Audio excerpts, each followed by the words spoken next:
तो आज का प्रश्न है, हिंदू धर्म बौद्ध धर्म में क्या अंतर है। देखिए, हिंदू धर्म बौद्ध धर्म में कोई अंतर नहीं है। जो हिंदू धर्म बौद्ध धर्म में अंतर करता है वह निश्चय ही अल्प ज्ञानी है, अभी उसे विशेष ज्ञान प्राप्त नहीं हुआ है, इसीलिए वह अंतर कर रहा है। क्योंकि मैंने बहुत रिसर्च किया, बहुत शोध किया, हमें कोई अंतर नहीं दिखाई दिया। तो हिंदू धर्म पूरी तरह से गीता के ज्ञान के ऊपर खड़ा है। अगर गीता का ज्ञान हिंदू धर्म से हटा दिया जाए तो हिंदू धर्म शून्य हो जाएगा, फिर हिंदू धर्म में कुछ बचेगा ही नहीं। क्योंकि हिंदू धर्म के सारे ग्रंथों में गीता के ही ज्ञान को परोसा गया है। और बौद्ध धर्म पूरी तरह से बौद्ध के द्वारा कहे गए 4 आर्य सत्य के ऊपर खड़ा है। वही 4 आर्य सत्य ही बौद्ध धर्म का प्रमुख ज्ञान का केंद्र है। तो मैं इन्हीं दोनों का प्रमाण मान करके आज आपके सामने पेश करने वाला हूं कि हिंदू धर्म बौद्ध धर्म में कोई अंतर नहीं है। देखिए, महात्मा बुद्ध को जब ज्ञान की प्राप्ति हुई तो उन्होंने 4 आर्य सत्य का घोषणा किया। पहला उन्होंने कहा, ये संसार में दुख है। तो दुख है, इस बात को क्या हिंदू धर्म में नहीं बताया गया है? खूब बताया गया है। महादुख यो दुख के खानी, तब बची हो जब राम ही जानी। गौतम बुद्ध तो केवल बोल रहे हैं कि संसार में दुख है, लेकिन यहाँ रामायण में बोला जा रहा है दुख नहीं, महादुख है। और इस महादुख से तब बचोगे जब राम जानने में आ जाएंगे। यानी गौतम बुद्ध जिसको बुद्ध तत्व बोल रहे हैं उसको रामायण में राम कहा गया है। जब राम जानने में आ जाएंगे तब महादुख नष्ट हो जाएगा, महादुख तभी खत्म होगा। तो आखिर ये संसार में दुख है क्या? वास्तविकता में दुख क्या है? तो दुख यही है कि ये संसार बिना पेंदी का लोटा है। अचानक ही यहाँ कुछ भी होने लगता है, अचानक ही रोग व्याध पकड़ता है, अचानक ही घटना दुर्घटना घट जाती है, अचानक ही कोई अपना प्रिय आदमी मर जाता है, उससे वियोग सहना पड़ता है, अचानक ही कोई आफत विपत आ जाती है। यही दुख है। गौतम बुद्ध इसी को दुख मान रहे हैं और हिंदू धर्म भी इसी को दुख मान रहा है, इसमें कोई अंतर नहीं है। दूसरा, महात्मा बुद्ध बोल रहे हैं इस दुख का कारण है। कारण क्या है? तो इच्छा और द्वेष। आदमी तरह तरह की इच्छाएं करता है और जब एक इच्छा पूरी हो जाती है तो 10 इच्छा पैदा हो जाता है। 10 इच्छा जब पूरी होती है तो 100 इच्छा पैदा हो जाते हैं। इन इच्छाओं का कोई अंत नहीं है। और अगर इच्छा पूरा नहीं हुई तो द्वेष प्रकट हो जाता है। यही इच्छा और द्वेष, यही दुख का कारण है। तो क्या इस बात को हिंदू धर्म में नहीं बताया गया है? खूब बताया गया है। गीता के अंदर भगवान श्री कृष्ण अर्जुन को बता रहे हैं, अर्जुन इस कामना रूपी दुर्जय शत्रु को मार। यह कामना मन के अंदर, बुद्धि के अंदर, इंद्रियों के अंदर सदा निवास करता है, इसे ढूंढ कर मार। क्योंकि सारे व्याधियों का मूल जड़ कामना ही है। तो वो कामना बोल रहे हैं और यहाँ महात्मा बुद्ध उसको इच्छा बोल रहे हैं। और कबीर दास जी इसी बात को अपने हिसाब से कह रहे हैं कि इच्छा काया, इच्छा माया, इच्छा जग उपजाया। और कह कबीर जो इच्छा विवर्जित ताका पार न पाया। यानी इच्छा ही काया है, इच्छा ही माया है, इच्छा के ही कारण इंसान ये संसार में बार बार जन्मता है, बार बार मरता है, नाना प्रकार के शरीर धारण करता है, दुख झेलता है। किसके कारण? इच्छा के कारण। तो जो बात महात्मा बुद्ध बोल रहे हैं उसी बात को यहाँ हिंदू धर्म में भी बताया गया है, अलग नहीं कुछ बताया गया है। तीसरा, महात्मा बुद्ध बता रहे हैं दुख है, दुख का कारण है, दुख का निवारण है। निवारण क्या है? तो बोल रहे हैं अष्टांग योग। तो क्या ये अष्टांग योग की बातें हिंदू धर्म में नहीं बताया गया है? बताया गया है।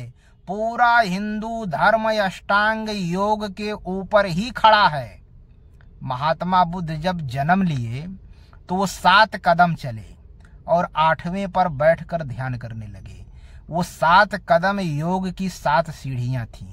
यम, नियम, आसन, प्राणायाम, प्रत्याहार, धारणा, ध्यान, ये 7 सीढ़ियां हैं। 8वां है समाधि। समाधि में आत्म तत्व, बौद्ध तत्व, परम तत्व, जो भी आप समझते हो भगवान ईश्वर, वो उनकी प्राप्ति हो जाती है। उनके हजारों नाम हैं, लेकिन है वो एक ही। जब साधक समाधि में पहुंचता है तो उसे आत्म तत्व, बौद्ध तत्व की प्राप्ति हो जाती है। तो चढ़ना केवल 7 ही सीढ़ी रहती है। भगवान कृष्ण भी जब जन्म लिए तो 7 दरवाजे वाले जेल खाना में ही वो जन्म लिए, और जैसे जन्म लिए तो 7 दरवाजे के ताले खुल गए। तो वो 7 दरवाजे हैं योग की 7 सीढ़ियां।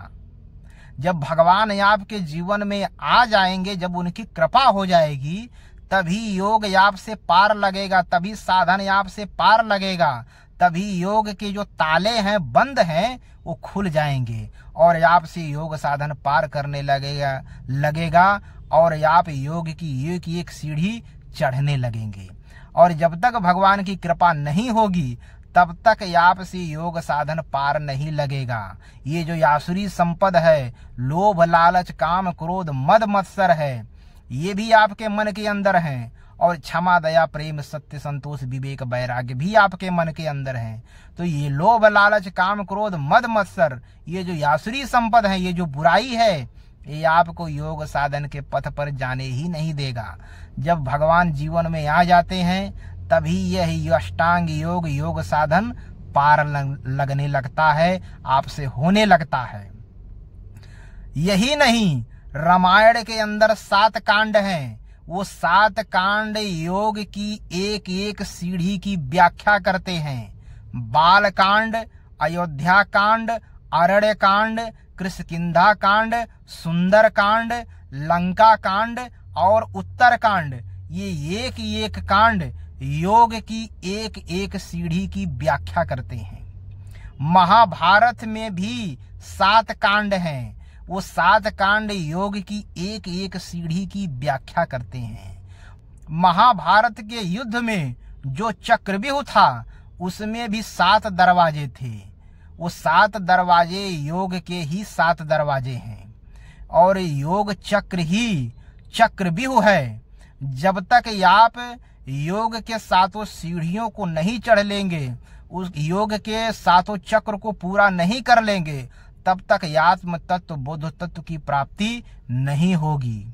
यह योग करना भी एक युद्ध है। आप योग करने बैठेंगे, लोभ, लालच, काम, क्रोध, मोह, मत्सर, ये जो बुराई है, ये जो माया है, आपको साधन भजन नहीं करने देगी।